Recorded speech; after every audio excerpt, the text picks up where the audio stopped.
Multi speciality হাসপাতাল।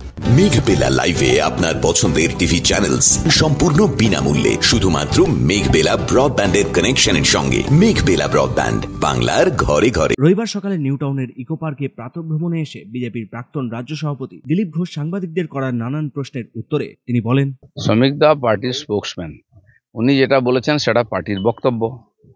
এর আগে আমাদের মাননীয় সভাপতি বলেছিলেন বক্তব্য, এবার সেই কথাটাই উনি পার্টির বক্তব্য হিসেবে বলেছেন। তো এ নিয়ে আর কোনো বক্তব্য নেই, কোনো কনফিউশনও নেই। দিলীপ বাবুর বক্তব্যকে সমর্থন করছেন বর্তমান রাজ্য সভাপতি সুকান্ত মজুমদার। অর্থাৎ তৃণমূলের যে মন্দির রাজনীতি, হিন্দুদের রাজনীতি শিখিয়েছেন বিজেপি, এমনটাই বলছেন বর্তমান সভাপতির গলায় সুর। কিন্তু তিনি দিলীপ বাবুর এই কার্যকারিতাকে মানছেন না। ঠিক আছে, তো প্রেসিডেন্ট যেটা বলেছেন ওটা শেষ কথা, এরপরে কোনো কথা চলবে না। দাদা, 11 দিন ধরে পাকিস্তানের হাতে হুগলি বিএসএফ জওয়ান, এবার পাল্টা ভারতের হাতে পাক রেঞ্জার। রাজস্থান সীমান্তে পেরিয়ে ঢুকতেই বিএসএফ এর হাতে পাক রেঞ্জার।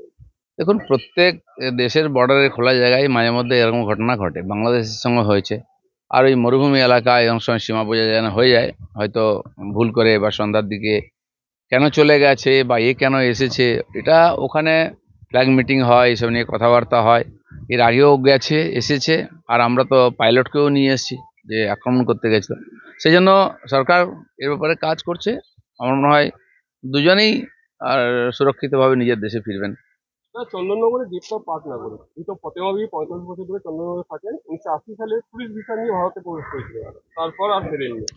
এরকম লক্ষ লক্ষ লোক ভারতবর্ষে আছে। বাংলাদেশ থেকে তো এসে কোটি কোটি লোক যারা কোনো ভিসা পাসপোর্ট নেয়নি, ঢুকে পড়েছে, এখানে থাকছে। তো আজকে কমসে কম পাকিস্তানিদের দিয়ে শুরু হচ্ছে, যেহেতু পাকিস্তান একেবারে শত্রু রাষ্ট্র। এরপরে বাংলাদেশি অনুপ্রবেশকারীদের উপরে ব্যবস্থা হবে, যেটা অলরেডি গুজরাট বিভিন্ন জায়গা থেকে শুরু হয়ে গেছে। আর সারা দেশ থেকে এদের বিতরণ করতে হবে। যে কোটি কোটি লোক এসে এখানে উই পোকার মতো মানে কুরে কুরে খাচ্ছে ভারতবর্ষকে।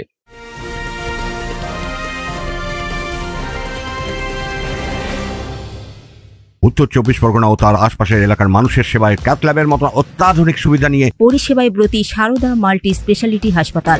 একই ছাদের তলায় মানুষ সাধারণ চিকিৎসা থেকে শুরু করে 24 ঘন্টা cath lab, MRI, CT scan, এনআইসিইউর মতো সুবিধা এবার থেকে পেয়ে যাবেন সারদা মাল্টি স্পেশালিটি হাসপাতালে। প্রয়োজনে যোগাযোগ করুন 033-2592-0730, 2593-0730, 2593-3562 ও 9331275635 নম্বরে। আমাদের ঠিকানা Royal Park, Kalyani expressway, Barrackpore, Kolkata 7,01,21। Sarada multi speciality হাসপাতাল, পরিষেবাই হোক আমাদের মূল লক্ষ্য। শিলিগুড়ি মাটিগাড়া সেনা ক্যাম্পে চাঞ্চল্য, আচমকা ক্যাম্পে ঢোকার চেষ্টা আফগান নাগরিকদের, গ্রেপ্তার করল পুলিশ। সরকার এটা তদন্ত করে দেখবে যে লোকটা কে, কেন, কোথা থেকে এসছে, কেন এসছে এখানে। এই ধরনের ঘটনা থেকে সাধারণ মানুষকেও সাবধান থাকা উচিত। এই ধরনের অন্তর্ঘাত ইত্যাদি অনেকেই করতে পারে। এই সময় যখন একটা ঘটনা ঘটছে, দেশের মধ্যে টেনশন, সমস্ত নাগরিকের চোখ কান খুলে রাখা উচিত। বড়বাজারের হোটেলে অগ্নিকাণ্ড, 14 জনের মৃত্যু, তদন্ত হলো পুরসভা। রুফটপ ভাঙা হলো পুরসভার পক্ষ থেকে। দেখুন, কোথাও বাধাপ্রাপ্ত হলো, পুলিশকে ফিরে আসতে হলো। রুফটপ তৈরি হয় কি করে বেআইনি ভাবে, প্ল্যানের বাইরে, অগ্নি ফায়ার ব্রিগেডের অনুমতি ছাড়া, নো অবজেকশন ছাড়া কি করে তৈরি হয়? এরকম পুরো কলকাতা জুড়ে আর বাজারে যেখানে সেখানে হোটেল তৈরি হয়ে যাচ্ছে, রেসিডেন্স তৈরি হয়ে যাচ্ছে, ড্রেন নাই, জল বেরোবার ব্যবস্থা নেই, জল আনার ব্যবস্থা নেই, অগ্নি নির্বাপনের ব্যবস্থা নেই। এখন তো জেলা শহরগুলোতেও এই ধরনের বেআইনি নির্মাণ হয়ে যাচ্ছে, ফলে তার এই ঘটনাগুলো ঘটছে। মালদায় চলল বুলডোজার, রেলের জমিতে তৃণমূলের কার্যালয়।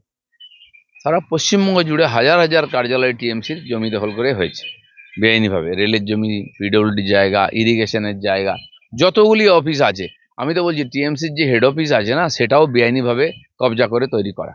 তো কবজার রাজনীতি এই যে শুরু করেছে টিএমসি, ফলে পুরো সমাজেতে একদম এই মাফিয়াগিরি আর গুন্ডাগিরি, জবরদস্তি কবজা ব্যাপক হারে চলছে। অর্জুন সিং একটা বিস্ফোরক মন্তব্য করেছেন যে দিলীপ ঘোষের সঙ্গী জিয়াউল হক, তিনি কে?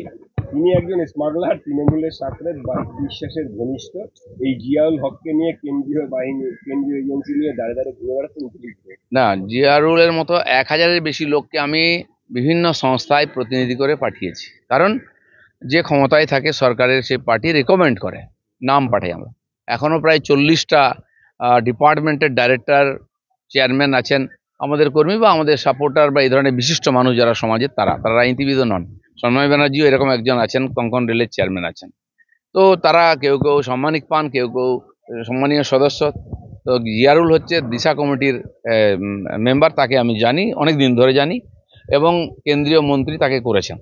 সে কার সঙ্গে যুক্ত কি যদি থাকে ইনলিগাল কাজে, তাকে শাস্তি পেতে হবে, আইন আছে। কিন্তু উনি কি করে জানলেন যে বারিক বিশ্বাসের সঙ্গে যোগাযোগ আছে? ওনারও কি বারিক বিশ্বাসের সঙ্গে যোগাযোগ আছে?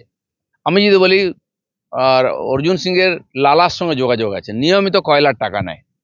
আমি এমনি বলছি না। রাজু যে আমাদের পার্টিতে এসেছিল দুর্গাপুরের, যাকে শুট আউট করে মারা হলো, রাজু তো ওরই চেলা ছিল, ওই পার্টিতে জয়েন করিয়েছিল। দিলীপ ঘোষ কোনো মাফিয়ার সঙ্গে যোগাযোগ রাখে না, প্রমাণ দাও। আর আমি সবে তো শুরু করেছি। কে কে কালো গরুর দুধ খায়, কে পাথরের মূর্তি বিক্রি করে, কে আর বালি খাদান খুঁড়ে বেড়ায়, অনেক আছে যারা ওইখান থেকে এসছেন, সব বোঝা নিয়ে এসছেন। Subrata Roy report, news Bengal today.